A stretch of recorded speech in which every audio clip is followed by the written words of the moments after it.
Cool. Focus on education. So you learned something. It's good stuff. Glad you came in. Thank you, sir. All right. Appreciate your time. I know you asked for water. Forgot about that. But all right. So the goal of today is I have two folks coming in. One gentleman who is the principal in Clifton Charles. All right. He's a Harvard graduate. He has MBA from Harvard. He's a wonderful guy. His name's Wayne. He was here at 10, and he stays next door. He's launching a business called Sartorial Services, and in and of itself, it might be something that your business might be able to utilize. But fact is my program, I got a couple different folks that are within this clothing line business, and Don is a gentleman that right now is super duper on the grind and probably doesn't have like the hugest threshold in terms of extra time, but he's donated his time because others donate their time to him, and he actually probably has the highest probability of being able to help you right now with some things. So let's just talk about you, the business. How'd you come about the business, and anything you think would be relevant? Our company is called Worley and Bush Company. Worley and Bush comes from the maiden name of my wife, and Bush, my last name. We started our company back in 2008, August 11th, where we are a business stock corporation. We have branding, which we have three different products we offer. We offer clothing, we offer precious metals, and we offer copyrighted images. What we're doing is we would like to go into the market and become use distribution services for companies like Macy's, Zoomies, Boscov's. We would like to have, eventually, that's one of our goals, is to have our company clothing be put into major warehouse distributions. Our target audience is men, women, ages 18 through 35, homeowners, college graduates, and that's kind of who we want to design for. It's a stylized company, stylized mark. Competitors, I already see would be companies like eBay, Amazon, Google, Dr. J's, American Eagle, Zoomies, Urban Outfitters, and Sean John, just to name a few. We're in the industry because where we find our niche would be organic textiles. We want to put our brand with organic fabrics. Anything that's kind of rare and special we would like to use for our clothing types. Currently we do not have a warehouse or a outsourced company that would help us with our clothing brand. What we're thinking is we want to do something stylized, but we don't want to be clothing designers. We want to be a clothing brand. And the difference between the brand is that the brand you can buy in bulk. I don't know if that's something you're able to do. What I'm talking about, but buy. You want to go to wholesale. You want to go to different venues and purchase stuff and put it under your right, exactly. Set of design and stuff. Exactly. That's one option I was thinking about. I don't know. I'm not too experienced with that. But I mean, if the stylized market is fruitful, if there's enough room in there, for me to get in there and do stylized, that'd be great too. But I at least had to identify what my choices were, which was branding or stylized designing. I mean, when you say branding, explain that. But you want to sell it in bulk? I I didn't really understand that part. Okay, our company is a web company. Mhm. It's licensed through the Pennsylvania Department of State of Corporations. Mhm. We can sell on our website Okay. um, individual pieces, or we can go through retail distribution, Okay. which is a I see. mass mailing. Alright, that's similar. And what I was thinking about is that we have our labels. So, for example, let's say the name off the top of my head, Cherry Bixler. She has bulk clothes that no one used. Like say she has like 1,000 T-shirts that she hasn't Okay. used. Okay. Well, I would say, how much would she give me those 1,000 T-shirts for to put my logo on the clothing? Right, Yeah, right. Just and buy blanks, yeah, basically. And, yeah. Okay. So we identified that as one process, and we also identified the stylized market. The stylized market is going to be more expensive. What is a stylized market? Well, the stylized market is like different cuts, couture. Examples of that would be um, Juicy Couture, Mhm. Polo, Ralph Lauren, like stylized Kenneth Cole, Calvin Klein. Those are stylized materials. Alright.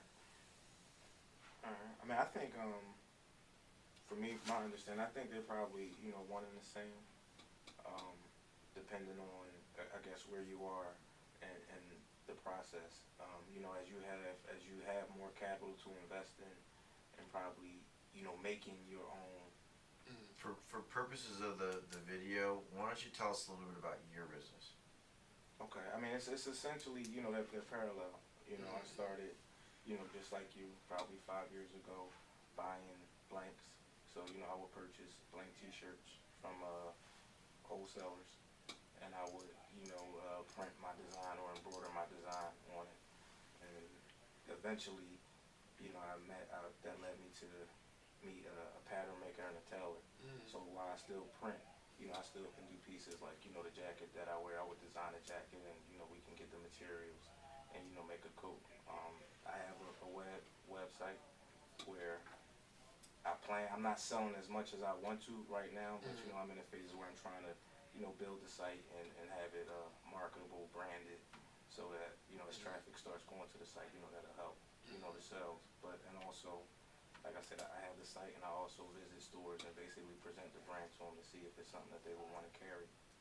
So I mean, I think it's essentially the same. Like I do both. I buy blanks, and I'll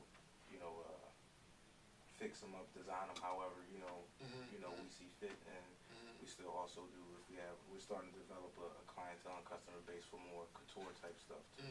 And they're 2 different price points, but also like 2 different businesses within one company. So that's essentially how I started and where I am right now. Excellent. That sounds very helpful. I know this when I was listening to you speak. What I found difficult was for me to find blanks. And I even went as far as to contact China to see if they could help me, because I know that Ralph Lauren was using them, Sean John was using them, like a couple companies. Yeah, it's I guess you can go overseas. I try to find companies here. It's a higher price point, which will have to make your end product a little bit higher because your cost is higher. And the volume of dealing with a lot of those manufacturers over there, you need to have a lot of money. Right. And I guess sales too. Yeah. To be able, if you support it, get 20,000 pieces or something, you know what I'm saying? You gotta have the customer base to support that. Right. In terms of, like, I go to trade shows. It's different types of trade shows where they have different wholesalers who sell blank garments. Oh, okay. And they're all throughout the country, different parts of the year. New York. I mean, they're just in different places. They have one in March coming up. It's down in Atlantic City. Oh, wow. I think it's called I'll find out the name. It's the ACC, or not the ACC, NSS show. Okay. But it's different vendors. Isn't your brand going to be a Christian brand too? Yes. Like that? Yes. So explain that. Christian. There's a lot of businesses like for example, the food industry. There's Chick-fil-A. That's Christian. I wanted to have a Christian. I wanted to put that in there as an approach because um, people should feel comfortable with my label. People should feel proud. You know, this is a Christian person who's able to establish this company under the Christian heading. Okay, it's different. I mean, most people are secular in nature, you know, but I just wanted to do Christian because I mean I am a Christian, and I feel that people should feel comfortable in what they're buying with that Christian logo on there, that Christian name to it. Okay, this your logo right here? Yeah, this is the Caesar Collection seal. This was copyrighted. So when you say copyrighted and stuff, you guys contracted an attorney to do this, or did you go and do it yourself? We did it all ourselves. So, I have this copy written, and I probably did it twice before. You know, I said I'm gonna just go ahead and get a lawyer, and then when I got I got a lawyer. So that's what's up, man. Yeah, that's it. Let's see what else we're talking about. What's really interesting to me, I wonder how this is gonna work out, is the precious metals. That really struck my interest. So how did you work that into this particular business venture?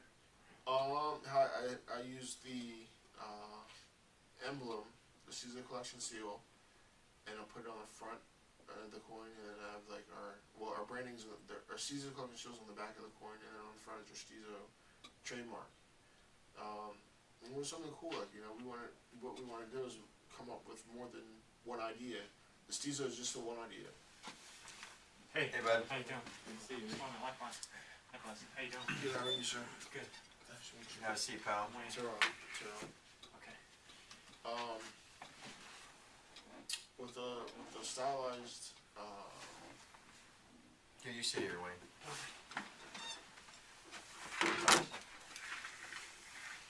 Alright, okay, just to let you know, this is the gentleman we spoke about, Wayne. He's one of our senior mentors. He's a successful entrepreneur, an investment banker, Harvard graduate. He has a couple different business ventures that are he's launching right now, but most important is that he's a successful principal of Clifton Charles and created a management information system and fulfillment system for that business. It was a med clothier, and they provide custom clothing, and he created the operating system for that business, and he's extracting that to offer it to other independent clothiers so that they can enjoy the benefits of having a streamlined turnkey, clothing business. So fact is please share with them, introduce yourself, tell them, how we got connected, and then we'll just go from there. okay. My name is Tehran Bush. I am one of the owners of Worley Bush Company. I met Carmen through class, through Richard Anthony, Professor Richard Anthony. Carmen came and spoke to us about what he does. And so that's how I met Carmen. I gave my business plan to my professor, and he forwarded it to Carmen, and Carmen thought that we had something that could work. So what I have here is our business plan for Worley Bush Company, and it talks about what our products, what type of products we're going to issue, and what market we want to capture. I figured, we want to get anywhere between the market age of 18 through 35. We think that's more trend, like a trendier crowd to approach. Worley Bush Company is a legal business stock corporation. We were able to issue, in the state of Pennsylvania, we have the full amount of stock we can issue, which is 2,000 shares. We plan to go to each state and petition to have more trades or more securities to issue. We went to the SEC. We've been selected. Well, we've been approved to issue 24,475,000 in securities. Steezo Collection is a brand. It's a Christian brand, and we want it to. That's the kind of idea that we want to put out there. I mean, a lot of companies today sex sells, but we don't pride ourselves on that. We pride ourselves on the material, what it means to be a Steezo Collection customer, and so we decided to come up with a couple products. Our main focus, though, is men, women, and children's clothing. Shirts, pants, jeans, sweatshirts, underwear, polo shirts, t-shirts, and socks. We have a 10-year trademark on that.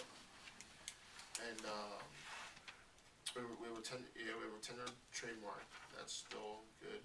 We had a website. We took our website down like 2 weeks ago.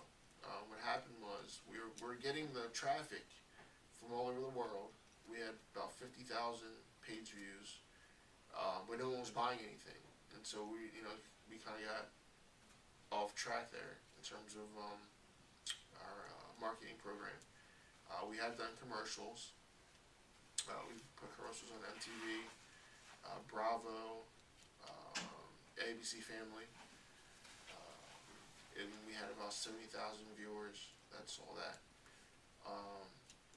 Overall, I think that the material. We also, part of the proceeds of Steezo Collection and Worldly Bush is that we want to have a charity of choice. I'm a disabled veteran, and I would like to have part of the proceeds go towards the USO or any organization that we feel is important to us. We would want some of the proceeds to go towards there. So we're going to use that as like a strategy, marketing strategy. Let me interrupt you for a Yeah. second, Ron. Are you a student at Villanova? Yes, sir. Okay, are you in the undergrad 30, program? Undergrad. 30 years old, right? Okay. 30. And James and Ronald, what's your relation to Ronald? Is that your brother? That's my dad. Your dad? Okay. And what's the relation between Cheryl and James? Their husband and wife. And Ronald and James? Just buddies? Yeah, we're in-law. Those are my in-laws. The Worleys are in-laws.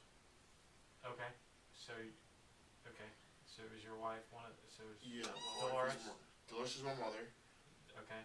And Marissa? My wife. Okay, got it. Okay. So I reviewed this prior to this. I reviewed this a week ago when he went over here, and I mean, I think that the notion of Christian clothing, merchandising could be compelling. I don't know what the market is like, but I think that as a statement, I don't hear a lot about. I don't know. It's the first a lot time I about, heard somebody but I think state that. that could be compelling.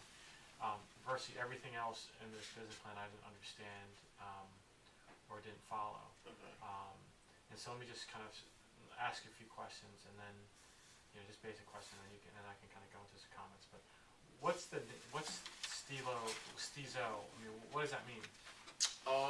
Steezo is a made-up word, fictitious word. Okay.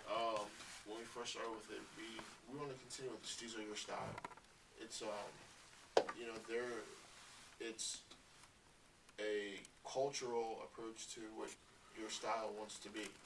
So when I say Steezo Your Style, it's you put on a shirt. This is my style. This is how I feel about it. It's sort of like a sense of ownership, customer ownership in the product. Okay. Have you heard the term Steezo before? No. Okay. Because I think it's in the C. What's the C in Steezo? Collection, Steezo Collection. Okay. So just right off the bat, I would say just kind of think about like this gentleman here. I don't know if you've been properly introduced, but I think he would be supremely helpful in your efforts. But when you look at rock paper denim, I mean, first of all, I think you should just kind of think about what's going on here with respect to the brand and the identity. First of all, Worley and Bush Company. I don't know what that has to do with this. SC. I don't know if the C is necessary. If you're a Christian brand, does this shield have some type of Steezo Collection, is that what the SC stands for? Does the shield have some type of Christian connotation Yes. to it? Which is what? The armor of put your, yeah, that's the shield, the Christian shield. Or they say armor of God. And okay, and is it that color or? No, you know what? Here's my point: is you should put this. I think the branding needs to be more identified Okay. with it. And if this doesn't, to me, does this connote anything Christian to you?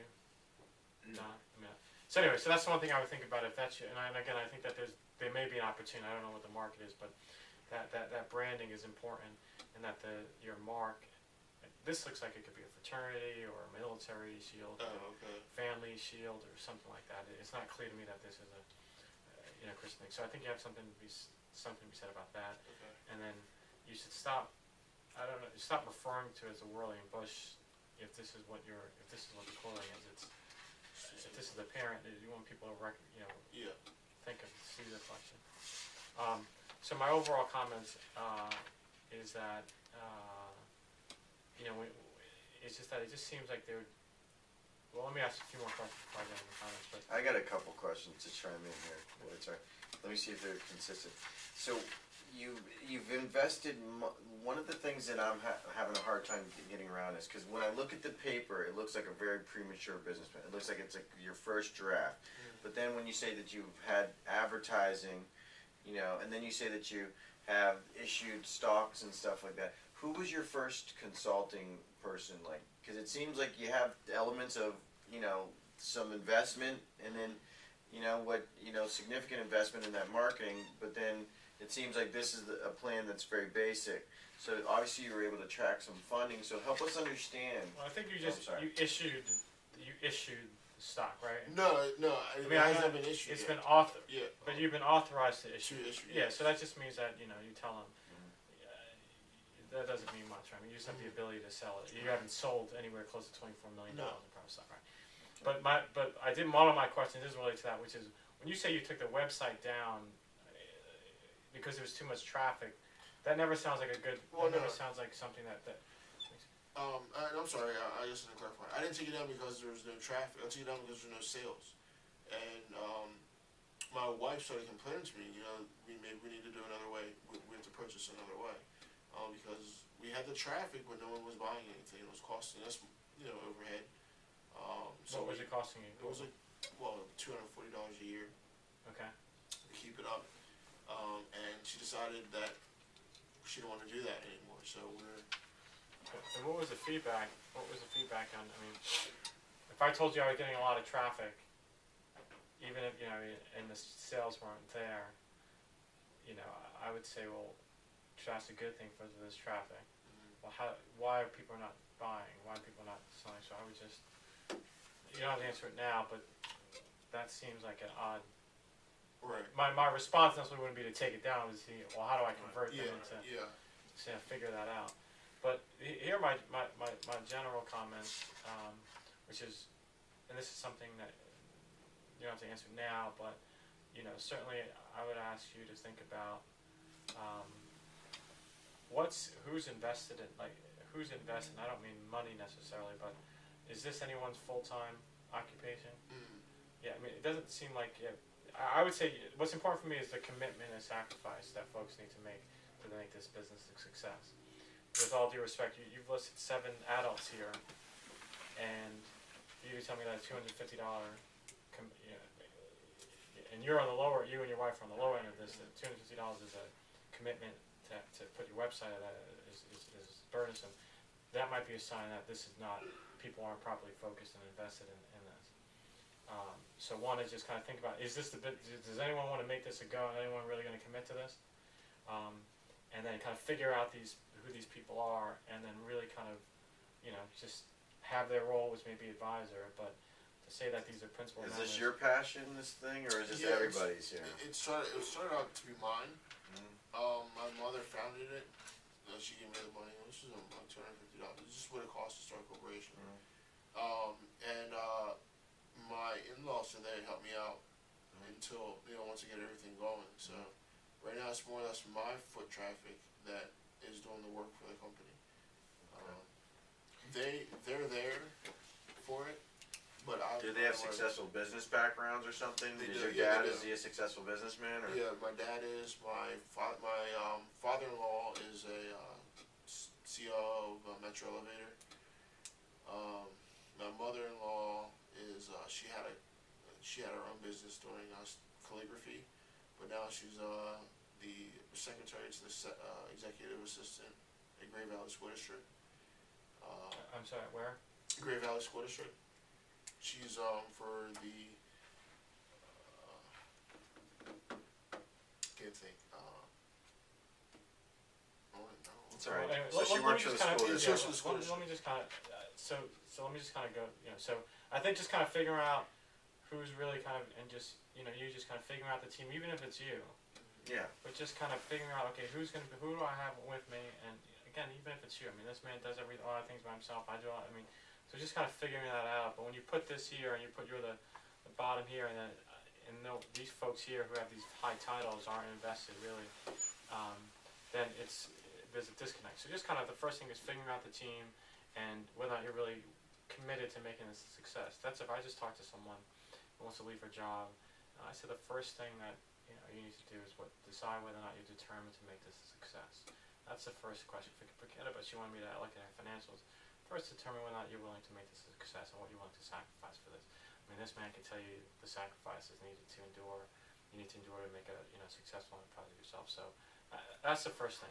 The second thing is just to focus. I think it's a very broad with respect to the age group, geography, the line of merchandise. I would say let's start getting one thing right. One or two things right. He's starting with and is principally with shirts. Am I right? That's correct. Get something right. I know what you ultimately want to lead to, but I would say pick one or two things and figure out if they're working. There's guys out there who just focus on pocket squares, the handkerchief that's on your thing. People focus just on socks. So I would say kind of think about what you might be good at, where you might have a competitive advantage within the clothing and merchandise, and then kind of start there. So focus your time on if it's shirts or if it's, whatever the case may be, and if it's a specific group, let's say men or women, it doesn't mean that just because you have a men's shirt there that other people aren't going to buy it, but you just have to, for the purposes of financial, business, focus your time on the product, on a smaller product line, For example, the bullion, the coin type business and then the clothing business seem like they're totally different two types of business models. How did you get to the fact that you thought that the coin collections or that would be something that should be worked into the plan? Did somebody say invest now in precious metals, and how can you get a part of that game, so to speak? Or, how did that? Trying to figure out how that got poofed in there. Is your dad in the precious metal business? No. It started out. I was in the service, and I was in one of the lounge, and I saw on TV. It says Monix. I don't know if anyone's heard of that, but Monix company. So I called them, and then they sent me a prospectus, and they said they had like a big picture of a kilogram bar, and had all the gold balloons and all that stuff on there. I was like, oh wow, this is really cool. He says, I want one of these accounts. So I get an account, and I get it on margin, and one day I get a phone call from a gentleman named Frederick Carl. He's like, the hedge fund market burst. You gotta get out right now before you lose all your money. So you spent money? Yeah. How much did you spend? About, let me see, I spent about $700. And ended up getting back, paid my $700, and I got $800 altogether. So it was a $1,500 deal. And I took that and put money towards school, my education. I put it into a class. But so he told me to get out, and then it comes like a year later, gold ends up beating platinum by like $300-400. And so I was upset about that. I was like, if I would have stayed in there, I would have known better. So I was looking through. I'm like, well, I like this kind of thing. What kind of company can show me like a 401k or whatever I can use to incorporate gold, to incorporate precious metals? So I says, I I couldn't. I mean, I didn't find anything, but I found out there's one company in Washington State. It's called Northwest Territorial Mint, and there, you know, you can do custom coining. So I was like, oh, that's a really good idea. So let me do that. So I submitted some graphics. I talked to them. We said we can do it. Sent it back, and then we had them print. We had them pressed up, and that's how we got into that business. So we needed something to use. I mean, we wanted to do faces and, you know, like maybe put my grandmother's face on the top and with our seal on the back, or, you know, anything. And what I came up with was the trademark for Caesar Collection. So we put that in, and we got our coins back in like about a month, and I was giving away for I was distributing them to my family members, and we sold some, and like they went quickly. So, but we ran out of product, and my wife didn't want to invest anymore at the time, so we kind of let it go. We were selling them on eBay, and they went pretty well. So what? Do you have any on you? No, I don't. Why, if you were selling them, were you making money on them? Yes. Why wouldn't you want to do more? Because she didn't want to. That was Okay. her thing. So I would just say, you know, the focus. I would say your marketing. You know, just there would seem like there would be a lot of partners that, you know, church groups, youth church groups that you should target group and do a deal with them, even if it's just to get your product name out there. So I would say, you know, kind of develop a marketing strategy for that takes advantage of that, and, you know, but again, it kind of has to identify the first thing I said, which is what the brand stands for. It has to have some meaning. It has to have a resonation with someone, resonate with someone. And then the last thing, which is the financials, but I think a lot of these other questions would probably be important to kind of address beforehand. What do you think, Dom? Nah, I agree. I think maybe concentrating on developing your brand, and an identity to try to pitch it to. Like if Christian is the focus, maybe on a logo you can kind of incorporate that somewhere, so when people see it, they can automatically relate to it, and maybe be drawn to it. The marketing, I mean, maybe that's what got the website, really the jump. If you were on MTV and all these other networks, but before that, you just want to make sure, like you said, you want to have your identity, your brand identity, and your products, what you're selling. Maybe focus on one thing at a time. I started out with T-shirts, and then that led to hoodies, and then to jackets. But T-shirts were my primary focus that allowed me to introduce the brand to people. And once I had a somewhat of a stable following, that allowed me to kind of just transition into another type of garment that was branded. You know what I'm saying? So once I have customers who buy T-shirts when it gets cool outside, then okay, now they want a hoodie. But I started out with the T-shirts first. But yeah, I think incorporating maybe some sort of Christian identification so that people can know, and maybe kind of hold off on the metals part. Maybe that'll be down the line, but just trying to build up a strong customer base, based off your niche, which I think would be the Christian market. So where's the passion at? Like, whose passion is this? The core topic is, and people say you got to be very passionate about the venture, the enterprise that you're pursuing. Is this something that you're pursuing, this clothing business, out of passion, or is it something you're doing to maybe to refine a career path for yourself? Or is it exploratory? What would you say, like, in a non-judgmental, because we're not judging you here? I'd take a passion. I mean, this is my baby. I've been working on this thing ever since like 2000. Okay. I would love to do this full time, but I don't have the resources. I don't have the revenue to support doing this full time. But I mean, I whenever I get a chance to, I like to do it. I like to talk about it. That's pretty much. So what do you think's the biggest problem? You don't have inventory, like with. No, see how we would do it. We would put a price point on the website, and then if anyone ordered anything, we'd call the warehouse and say, "This is what we need. Can you make this for me and send it over?" As that's what we're doing with the clothing. And then for the bullion, you have to buy that up front. And once I sorted out everything I had, I couldn't. I left that alone. And so I try to sell it without having it, because that gets you in a lot of trouble. But I mean, that's just pretty. Like, that's what I did. In the copyrighted images, I mean, you can download those things like 1,000,000 times. We're selling them for like $1.99, $2 a I piece. think that's a good idea. Almost kind of like the old ringtone type of thing, but you know, still they have to know who it is and what it is. You know, first. You know, for me, like the initial stages was just all groundwork, man. You know, really just taking my product and presenting it to people and showing them, and just being direct to the customer and showing this is what I got. And word of mouth kind of contributed to my growth. People just liking what I had, liking the idea, the concept, and everything. So even before, because I just probably got a website about a year ago, and still, I mean, there's no traffic coming yet, because people don't know it's there. So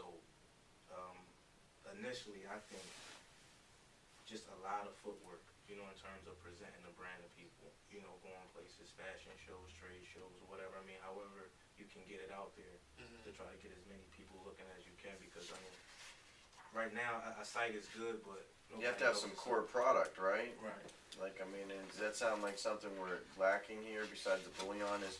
Is your clothing model really takes advantage of surplus in other environments, right? Right. And so Which is you're- one idea we were thinking about. So, and explain that to him so he can understand that before he We had slides out of here. two approaches we wanted to consider. The first one would be to purchase blanks from a wholesaler and take our clothing tags and have them sewn into the unbranded textile, or we can do stylized approach where we get students to draw different curves, couture basically, and then put our logo on that also. So we identify one or two approaches that we're going to take, either branding with blanks, purchasing blank jeans, blank shirts, blank socks, and throwing our label on it, or go back to the drawing board of the design team, and so on and so forth, to create this image of CISO. So it can go one of two ways. The second way is more expensive, which is the design way, the design group. The blanks would be kind of cool just to start out with in the beginning.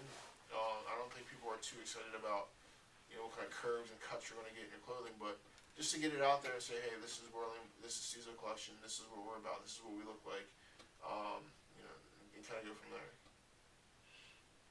So did that give you any more information, or just? Yeah, I mean, I think you just have to start with what you should spend some more time with him. I mean, first of all, the first time I met him, he had I don't know if you have it now, but he had all his inventory there. I mean, so he could show me 10 pieces. I mean, with all due respect, do you have anything that you can show me? You should be walking around. Yeah, I do. I was sweatshirts. Do you have them here? No, I didn't bring it.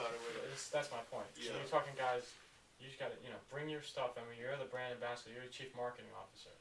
You gotta bring your stuff so people can visualize what it is that you're talking about. I think if I were thinking about you, I mean, the whole Christian thing, if that's a thing, I'm assuming you're religious, and what it means to you and why the Christian aspect of it, that has to be coming out of you. Right. That has to be exuding from you that why the Christian is, and it's not. Neither is the brand. So I always say, first start with forget about what is the core aspect of that. I mean, spend time with this man. He's gonna, RPD this in 60 seconds. You'll get a very good sense of what it is. I mean, I can recite. I haven't seen him in 3-4 months, but I can recite the ethos of the brand. Just taking some elements of the 70s that were very important in our culture, bringing it to I go into that, but you just want people to walk around and say, okay, I know what this gentleman's all about. Why the Christian brand? Why? What is why? Why and what it looks like and all those things. So I say, before you do anything, just kind of look into yourself. You say you've been doing this for a while. Think about what it means. I mean, why is it a Christian aspect of it? Like what? I mean, very little of this thing came out with a Christian aspect. I mean, I see ways of making money, which is not a bad thing. But what nothing here struck me about who you are, what your ethos is. So let me ask you, I mean, and I have to leave in a few minutes, but why is the Christian aspect an important aspect of what you're doing? Why is Christian aspect? Because that's what separates you, right? I mean, the mission statement is, the second word is a Christian clothing and merchandising organization, right? You put that. Mhm. So what does that mean? It means that you can have faith that you get a reputable product, that you will enjoy all the benefits of being a Christian. I mean, it's where it's my belief system. It's where people can feel comfortable with knowing that it's a Christian. All right. So then, okay. So it's more of the notion of that the supply that you guys uphold high Christian principles in your business dealing, not that it's a Christian. Not that it's a Christian design or anything like that. Is that right? Yes. Okay. Then I'm less enthused about it because Mhm. that, by the way, there's a whole bunch of that would imply that perhaps other religious groups don't have the same ethical standards as a lot of other things. I thought it was that you believe. Hey, Fred, I do. I believe that it was. I believe that it was more that it was a Christian brand as opposed to a Christian supplier and philosophy. How do you see that, Don? Well,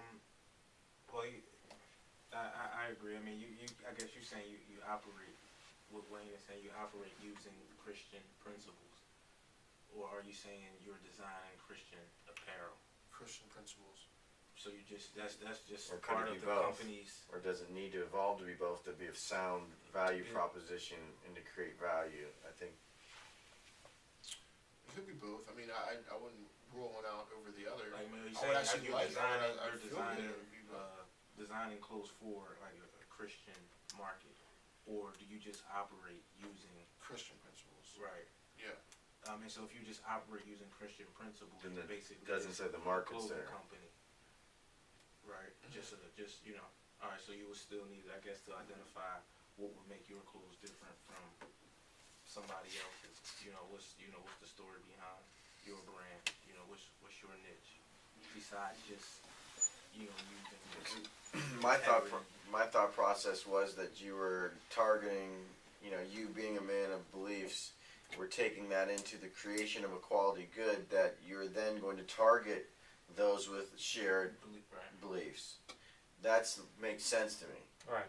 But when you when you don't say it like in that way, then it makes no sense because the market, when you say that this is a company that we're trying to do business within the Christian space or whatnot, that gives somebody to say, oh, there's 1 billion Christians walking the earth right now. That's a quick number right there, and then so they instantly think this is a positive concept. That's what. Yeah, that's Because the market size. But then when you take it away from market size and you take it about your personal ethos, so I think you need to I think he gives you very, very sound advice. You need to you need to think through that story and why, other than you just being a man of principle, how you take that into the creation of these quality goods and why that's a benefit for the larger base of Christian purchasers. Do you follow me? And this is Fred, by the way. Hey guys, Fred Hopkins. I'm Don Miller. Nice to meet you. So yeah. So you get the point that how would you articulate what we just shared? Basically, what you said is that there's a personal ethos that I approach with Christian values that could also or needs to go into. There's a billion Christians, maybe it's a type of quality of a product that would make it for the Christian faith or the Christian faith-based unity. It's bringing two things together: the personal ethos and then the product itself. That's because it's designed in such a way that you could say that it's a type of Christian manufacturing. Put them together and you have one product. Yeah, I would just say focus on the Christian. Like think about, Fubu goes after a certain market. No one really cares too much about Their beliefs.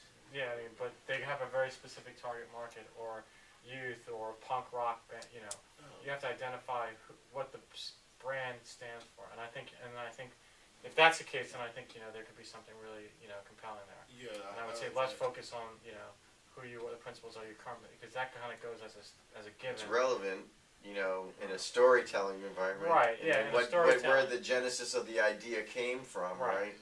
I'm sorry. Right. No, that's right. That's right. I think that's compelling. Thank you, sir. But yeah, Thank you best so of luck, much. yeah. Appreciate it. Don, good seeing you, man. Alright. All right, bud. Yeah, I mean, I think. You have extra those books there or no? Chick-fil-A. Hmm? You mentioned Yeah, Chick-fil-A. Chick-fil-A, yes, sir. And, Chick-fil-A. you know what they represent. I mean, but their product is chicken. Chicken. Yeah. You know what I mean? So I think you were more really just trying to concentrate and identify what the product is. I mean, it is a Christian-based organization, but they're selling chicken. So being clear on what exactly it is that you're selling, will kind of, I think that'll open up avenues to allow people to know, who's behind it and what's behind it once they understand what the product is first, though. There's a framework that might help you, and the reason why I point to it is because while definitions aren't really solid, there's a lot of talk about it. You can research it, you can understand how things fit together into it, and you can build your own from it. Right? So the framework is that of a mission, a vision, Write all that a down. culture. Okay, a mission, vision, and culture. All right, and then you've got your corporate identity, which is really what you call brand. All right, and then from all of that as a platform sprouts your product, and your product has to address a market need. And the market need is, it's a bit of clairvoyance. You have to go and find what's not there that people want, even if they don't know if they want it. So Apple was really good at telling people what they needed before they even really, Steve Jobs was really good at telling people what they needed before they even knew they needed it, right? That's one of the biggest credits he has ever received. So, mission, vision, identity, culture, are each to be treated differently. All right. So I'd like to posit that what I've heard in the very brief time I've been here has been culture. Right. You have strong beliefs and want those beliefs to be a construct of your company. The way that you work, with people, the products that you build or create, how you sell those products, those all fit into that culture framework, right? The mission is different. So one mission that I liked a lot was Tom Shoes. Tom Shoes is a good one, right? But what do you think the mission is for Tom Shoes? I haven't heard that mission, but I'm going to guess at what it is. To provide custom or comfortable foot apparel to all walks of life. It's close to what I think. What I think is mission. What do you think is mission? Is it to give everybody a pair of shoes, or people who don't have shoes? Right. I think that's his mission. I think Because it's to that he sell sells- shoes and make sure other people have shoes. Make So sure that essentially- everybody has a pair of Right. shoes. I tried to not throw them under the corporate bus by saying it the way I said it. No, that's But yeah. cool. But I think the Mhm. reason why I say that is because a mission is going to drive what it is you do. It is the direction that you go. All right. I didn't hear a mission while I was here, but I would imagine you have one. A corporate identity. A really good one that I heard was Cisco. Cisco has a great corporate identity. We network networks.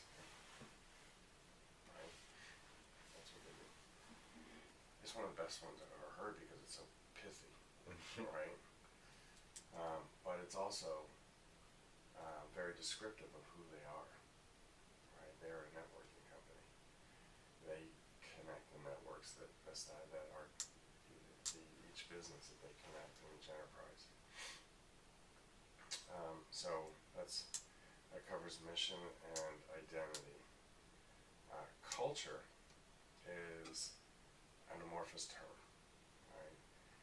Do you show up to meetings on time? Does everybody in your company show up to meetings on time? That's a cultural element, right?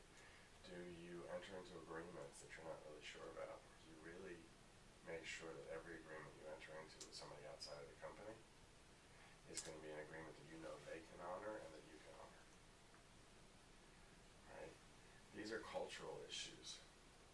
Treating people with respect, right? Acting in a faithful way, true to your faith, having the company manifest that. These are cultural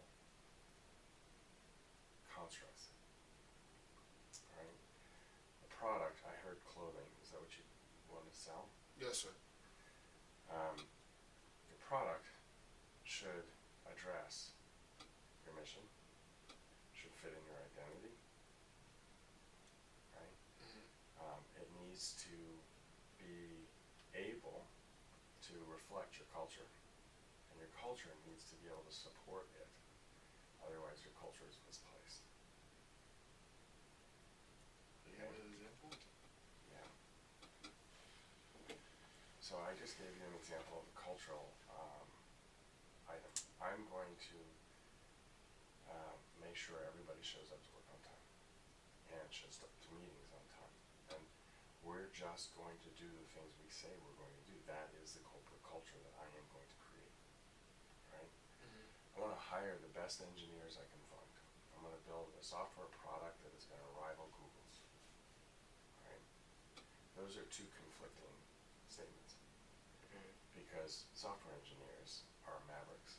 They all want to show up to work when they want to show up to work. They want to do the work in a creative way. They want to show up wearing Birkenstocks and right? Those are two conflicting things. They don't fit together. You won't find a software product company that does that. A good software product company was more likely going to have a team of people who fit that criteria, but they're not the best performers. The best performers are going to come in and develop code in some dark cave of the office that nobody's allowed to go into, right? Because you want to give them their space. They're much more production success. You need to know that they're producing it and that you're able to measure that success. Does that make sense? So another thing that might not fit is the culture that I described might not fit your desired corporate culture construct. For example, you want to give somebody the opportunity to create clothing in a third world country, but you're not 100% sure they're going to be able to do it, right? But you want to give them that opportunity anyway. That might fit within your corporate culture. So having a third world country construct the clothing, you're saying? Yeah. The reason why it might not fit mine is because I don't know if they can deliver or not. Okay, that's what you're saying. So I'm saying that you need to have a culture that reflects what it is you want to create. And the product that you create that fits in all of that, right, has to address that amorphous, very difficult to see need. Right? If you just want to create it because you think it's the right thing to create and people are going to come to it, you are wrong. Just flat. From zero. From start, you are wrong. Alright? You need to understand, why do they need it? How do I need to get it to them? Who is it that is willing to buy this thing from me?